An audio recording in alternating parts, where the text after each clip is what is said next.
Hi guys, welcome back to my channel. Today's video, struggles that you will have to go through when you're learning a new language. No joke, I swear.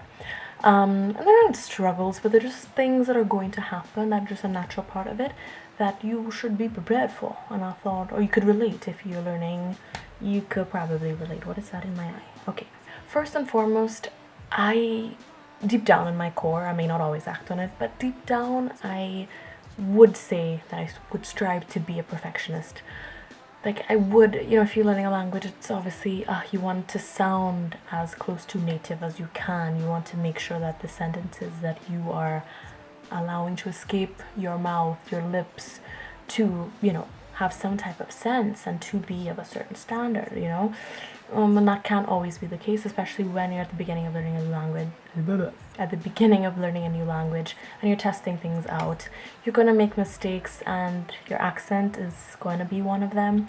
So you're not going to get everything right, and this is also to me. And your true accent, whatever it is, whether if you're French, if you are wherever you're from, and your accent is gonna come through at some points. Like even sometimes I try as best as I can to mask my accent with like just trying to sound as Germanish as I can. But then like people are like, oh, are you American? Or like, you speak English, It's like, crap, how did you figure it? It's like, yeah, the way you pronounce your R or certain things that you say, it just sounds very, you can hear the English coming through. And I'm like, yippee!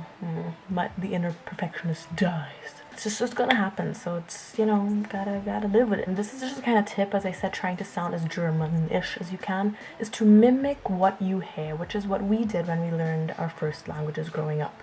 So watch a lot of television, speak to yourself when you're at home, read aloud, and just try to get that, literally repeat what you hear, how it's pronounced. It may seem dramatic the way they might pronounce certain words, but it's like, okay, this is how it is pronounced in this language, so you do it. Even certain words that are spelled the same way in certain languages, the pronunciation is completely different, and that's something you have to get used to as well.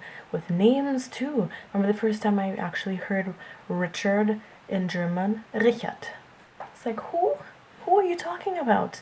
Or budget in English, budget. I probably didn't say that right, because I'm still like, what is that? Das Budget. And that's just like little quirks. But certain things, just get through practice, mimic as much as you can, be like a parrot, like repeat what you hear, and eventually it will stick with you, and you will get that flow and that pronunciation that you would, I think, strive to have. You're gonna mix languages up. Not only mix up, but sometimes you're gonna be in a situation where you want to say a word, whether it's in your native language or in the language you're learning, and you're gonna be like, crap, what is that word? Or you might remember one for the other. Like, it's like, shit, what is this word in English? And then, but you're thinking of the German one. It's like, no, I don't need this one right now. But if you're in a situation where the German one wouldn't be required, it's like, English word, now you come when I don't need you anymore.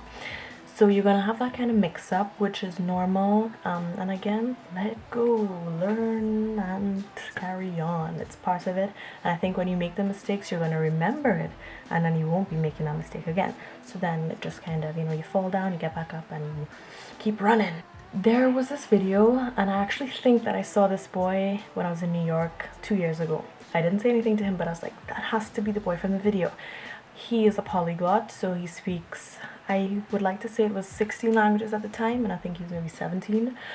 And they did a video of him like literally going around New York to different areas, speaking French, Farsi, Spanish, like crazy. And he was saying that the interesting thing about learning so many different languages is that you kind of pick up a different personality with each one. You express yourself in certain ways that you may not necessarily do when you're actually speaking your own language, just because the vocabulary, the way of expressing yourself is just completely different. So you may notice that you become a bit different with a different language. Not that you lose who you are, your personality changes drastically, but just your way of operating, your way of being kind of changes within you speaking that language, if that makes sense. As I mentioned a few times, I think the general gist of things, effects, struggles if you want, so you're going to see things completely different now with speaking a new language. You may have had preconceived notions or stereotypes about a certain culture, a country, a people, but then if you are interested in learning even a few phrases in that language, whether it's for travel, just for you at home, you think it's fun, or you heard a cool song and you want to understand what they're saying in the song, you will kind of pick up on certain expressions, certain greeting forms, and you kind of get a little bird's eye view into that culture, into that people, and you kind of understand why they are the way that they are. And of course, not to generalize, no one culture or people is the same, but it's interesting to see, and then you kind of see them differently, and it's like, wow, I didn't really think about this before. And again, that can only help you, and that's just part of the language learning journey. If you enjoyed it, like, comment, subscribe, do, and I will see you in my next one. Have a great day, evening, night, wherever it is you are in the world, and I will see you next time. Bye!